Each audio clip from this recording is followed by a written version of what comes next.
தாவீது உயிரோடு இருந்த சகல நாளும் தீருவின் ராஜாவாகிய ஈராம் தாவீதுக்கு சிநேகிதனா இருந்தாரு. அதனால தாவீதின் குமாரனாகிய சாலமோனுக்கு ஈராம் வேண்டிய மட்டும் கேதுரு மரங்களையும் தேவதாரு விருட்சங்களையும் கொடுத்து கொண்டு வராரு. சாலமோன் ஈராமின் அரமனைக்கு போஜனத்துக்காக 20,000 கலம் கோதுமையும் இடித்து பிழிந்த ஒலிவு மரங்களின் எண்ணெயையும் கொடுக்கிறாரு. இப்படி சாலமோன் ஈராமுக்கு வருஷாந்தரம் கொடுத்து வந்தாரு.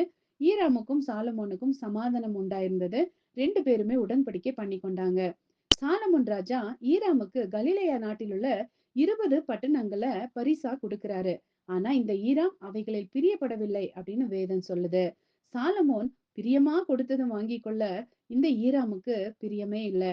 ஆனா சாலமோன் தன் கண் கண்ட ஒன்றை ஆகிலும் விலக்கி விடாமல் எல்லாத்தையுமே நான் அனுபவிக்கிறேன் அப்படின்னு சொல்றாரு.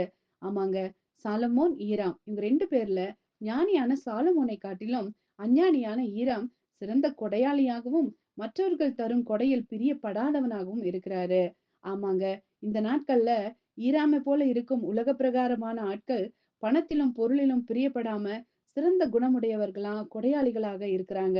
ஆனா ரட்சிக்கப்பட்ட தேவ பிள்ளைகள் சாலமோனை போல தங்கள் கண் கண்ட எல்லாத்தையுமே அனுபவிக்கணும்னு ஆசைப்படுறாங்க.